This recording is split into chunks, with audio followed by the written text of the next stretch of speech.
they weren't putting up with taggers either. They didn't really, and you know, I'll tell you, if you're a Mexican mafia guy and your mom lives in the East Side and some guy's tagging her garage, you know, he's mad about that, you know, even though he's sitting in Pelican Bay, you know, but he's sending out the word, you know, no more tagging in there, you know. It's all connected. Another story you cover, which had a huge influence on us, was ditching parties, where hundreds of teenagers would break into warehouses or sometimes have parties in someone's backyard during school hours, most likely at 10 a.m. Can you talk about first hearing about ditching parties? How does it catch your attention?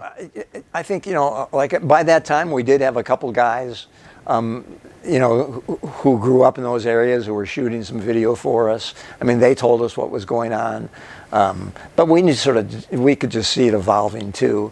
You know, the sad part about those parties, like at 10 o'clock in the morning, I mean, I've been there when 16-year-old kids are drunk at noon, you know, and they just didn't know what they're getting into, you know, or I remember talking to one guy one day, and I go, "What are you doing here?" And he was drunk. He was probably about 16, and he goes, "Well, yeah, school's no fun, you know.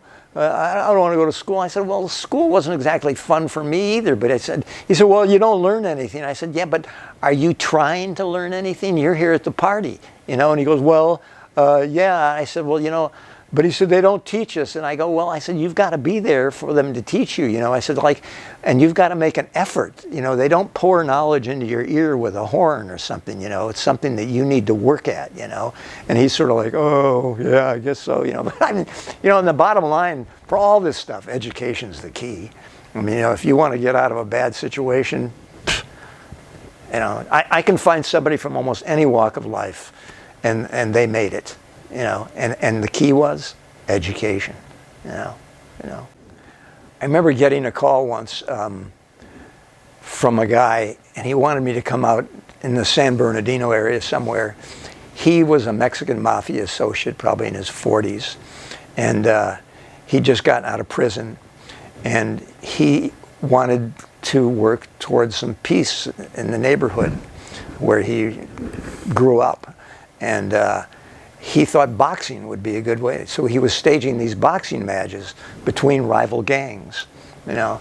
So we went out there and we covered it, and it turned out to be a nice story. You know, there were rival gangs there, and they were boxing each other. But I remember sitting next to a 15, 16-year-old kid, and he was drunk out of his mind, you know. And he was a sweet kid, you could tell, though. And he sought me out, you know. And I remember I was sitting on like a sort of a pile of bricks on the side of this patio. And he said, "Can I talk to you, Mr. He called me Mr. Blatchford, I remember. And I said, "Sure you can," you know. He said, "You know, like, my dad's in prison, and I can't remember what for, and my mom is a heroin addict. And he said, I just don't know what to do, you know, and I'm in this gang thing." And I just felt so badly for him. And I like, what do you do with a kid like that, you know? I mean, he was reaching out, and there's thousands of kids out there like that, you know? And I don't know what the answers are, but there's got to be a way to reach these kids. And I remember just telling them, you know, something that probably seems pretty empty, that, you know, you can shape your own life, you know. I said, first of all, you don't have to be drinking out here, you know, and you don't really have to be a member of the gang, you know.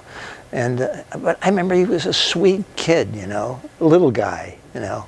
He was in one of the boxing matches, but he was looking for advice, you know, and he didn't have a father figure, you know, or a mother, you know. And like, it's just, most people don't see that. That's another thing I think you get to see as a news guy, you know, even if you didn't grow up in that kind of life.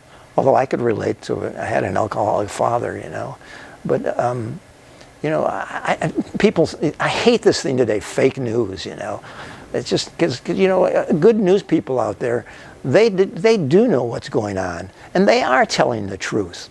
And that's not to say, you know, there's not some bad news people or anything, but, you know, it should all be about the truth, you know. Thank you for sharing that. I'm not sure if this will help anyone, but we had a cousin who was heavily involved in gangs and even homeless for a while. And he actually went to Homeboy Industries with the father there. His name skips my mind. Father Boyle. Yeah, but our cousin passed away, and Father Boyle was there for his eulogy. Yeah. And he really cares. And if anyone needs help trying to get out of that lifestyle, try to check into Homeboy Industries and give that a look. He's done a wonderful thing. I know him pretty well. Thank you for sharing all those great words, man. I appreciate it. It's funny, Father Boyle came here about the same time I did, and he's very liberal, and he was like, behind the Salvadoran immigrants when they came, and he was going to do these new, and he's sort of finding his mission, and then he found this Homeboy thing, and it's been a remarkable achievement. Definitely doing great work. Now, I want to go back to the ditching parties. Why do you think that era ended? It seems that we don't see ditching parties as prevalent now as they were back in the day. I think, well, I don't know. I told you when we were talking before, I had a kid come up to me one day and said that you destroyed the party scene, And from the stories we did, I think parents started, and I had calls from parents once in a while. Some of the girls were stripping at these parties, and I remember there was this girl who was kicked out of high school her senior year because she talked on camera about them stripping at parties. And forgive me for laughing, but I look back on it now, and that's just some drinking, drugs, young girls stripping for young. It's just something somebody 14, 15, 16 years old shouldn't be doing. It's not going to help them move forward in life anyway. Does that answer your question? No, yes, as you mentioned, besides ditching parties and party crews, there were the party girls. Another famous story you did, where teenage girls would go out and dance wearing revealing clothes, almost next to nothing. Do you recall the way these young girls were dressing? And what kind of feedback were you getting after running the story? Well, that's why I got a call. Because all these were underage girls, right? Yeah. I remember one beautiful young girl. She was like 15, and her boyfriend was the head of one of these party crews, and he made her do it, and he was like 18, it was sad, I think, Like I told you, I got a call from a mother one day saying, we had an interview with a girl talking about stripping at these parties, and I think she was in a Catholic high school, and they wouldn't let her graduate, and I felt kind of badly about that, but then again, I remember telling the mother, well, this could be a good lesson for her, too, down the line, What was everyone's reaction in the newsroom when you talk about this story coming up? Does anyone try to talk you out of it? No, nobody tried to talk us out of it. We had pretty good free reign. Our boss at the time was a good guy, and he realized that it was helping his career as well. And that we were making good decisions, But like the other thing is too, like every story we did was highly scrutinized. I mean, after I write a story, I'd go over it with the guy who, if I had a producer on, I didn't always have a producer, but getting his input, and then we'd take that script to a managing editor, and he reads it, and then the news director will read it after him. And then we go, and if there's questions about things, you take it to a lawyer. And then when the show producer gets it for them, they have questions too, So it's not like we just can do it without any supervision at all. All this stuff was highly vetted before we put it on the air. And there were some things that, like they'd make us cover up people's faces that were juvenile sometimes. I remember doing a thing about junkies, and they made us, junkie puts a needle in his arm and blood comes out. They made us cover up the blood. And I remember doing something about street racing once, and there was a kid killed, and we had a shot of his sort of head hanging out, and they wanted us to cover them. But I always argued, you're going to think I'm a terrible person, but I always said that we should show the worst of it. Because, during the Iraqi war, what was it, 92 or whatever, there was a guy named Sabi Sabtai. He was an Israeli Mossad, and he came here to help with the movie business. And I remember during that 9/11, I called him and asked if he'd come on the set to talk with our anchor people, you know, and he said, no, I'm not going to do anything like that with American media anymore. He said, because, like, you know, there's people jumping out of buildings and dying because of that, in Twin Towers and everything. He said, and you're not showing it in America. He said, in Israel, we would show that. And we would show the results of the violence. And he said, you too often in America homogenize it, you know, and that doesn't help anything. And I always, you know, before I had that conversation with him, I always made that argument too, you know. I said, it may be hurtful for this family, but what's the greater good there, you know? And it's a tough decision. I remember this producer I worked with for years, we were talking about something like this one day, and we were going back and forth, should we do that? And he looked at me and he went, it's not easy being God, is it? That always stuck in my mind. That's true, because, and you do have to remember that as a news person, you know.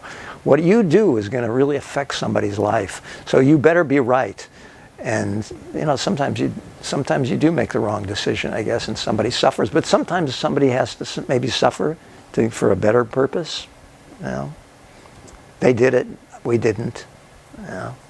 But it's a hard decision to make. Thank you for sharing that. Yeah. I want to go back. I know it sounds trivial going back to The taggers again? yeah, to party girls actually, but well, you know, the party girls, not all the girls stripped and stuff, just, you know, just a few of them did in each crew, I think. And it depended on the crew too. I mean, some of these parties were really more about debauchery than others, you know. It depended on who the crew was and who was running the crew.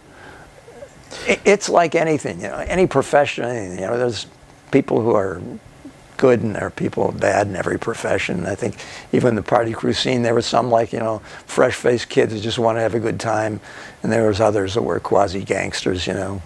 Mr. Blatchford, I actually have a whole section coming up called Conspiracy Theories, where I'm going to talk about 9/11. So I just want to save that for a while, while we focus on these party girls. Okay. Now, I want to ask you, do you know that there's Instagram accounts and YouTube channels dedicated to ditching parties and the way these girls dressed back in the day? Most famously, an Instagram page called Rucas and Veteranas and Map Points. Are you aware that this era is being romanticized now? No, I'm not. You know, I mean, you know, I've been retired for like 8 years, and that's all in my rearview mirror now, I think, you know. I'm not really up on what's happening today in that scene. There's a curator called Guadalupe Rosales who's going all over around the country showing flyers, pictures of the party crews and the ditching parties back in the era, trying to bring it to the forefront and let everyone know about hidden LA culture. Are they using our stuff? Or no, it's actually flyers that we gave her and other party promoters for pictures and all that stuff. Well, you know, you asked before how we knew about a lot of this stuff. I mean, once we got into it, you know, we got the flyers, and the flyers would tell you where everything was. Yes, definitely. Actually, on the flyers, if you remember, it was all young girls dressed in provocative outfits. Yeah. How do you think flyers like that would do in this age? Oh, I don't know. I'll tell you that there was I think she was a sociology professor at UCLA who called up. I think we found her, and we asked her that question about young girls doing this and being in these crews and everything. She was Latina, and she was really against it. She said, you know, really these girls shouldn't be doing this, and I would urge them to, you know, stop what they're doing and not being involved in this, that there's much better things for them to be doing with their lives. And, you know, some of the things that they might find embarrassing 10 years from now, they could avoid by not doing it, you know. But you know, that scene, I can't really talk with any knowledge about what's happening today. Do you consider any of these eras that I mentioned before, do you consider these eras to be part of Los Angeles history? What do they mean to you? Are they just news stories you covered? You guys were telling me, you know, you watched this guy when what you were in high school, watching the stuff that I did. I mean, so, you know, there's, No question that it had an impact. I mean, I have people, you know, throughout my career coming up to me on the streets. I mean, whether it be some kid that got out of a gang or some guy who became a cop, or so I know those stories have had an influence. You know, I'm not so sure the people that I worked for really understood how much influence it had, and that's one reason it trailed off, I think. You know. You know, it's funny too. You know, obviously you can tell I'm a white guy. You know, and you know, when we first started doing some of this stuff, I had some calls like, you know, like, you're xenophobic or whatever. But you know, that didn't last that long, because you know, we did stories about white supremacists, white gangs. We did Latino gangs. We did Mexican mafia. We did Russian mafia. I mean, we did everything really. You know, so it really wasn't xenophobic. It was just like, I remember this one little girl telling me one day. She said, "Why do you always do all?" And this was during the party crew area. "Why do you always do these things like making Latino kids look bad, you know, and everything?" And I'm going, "Well, you know, you're 80% of the population." And I said, "So it's sort of hard not to." I said, "If I go to these parties, who's there?" And I said, "It's Latino." And she said, "Oh, I never thought of that." You know, but you know, it was never intended to be racial in any way. It's just like what was going on in the city at the time, you know. And obviously, you know, the Spanish-speaking community has tremendous influence in Los Angeles, you know. And to ignore that, you know, as a news guy, you're really not doing your job, I don't think, you know.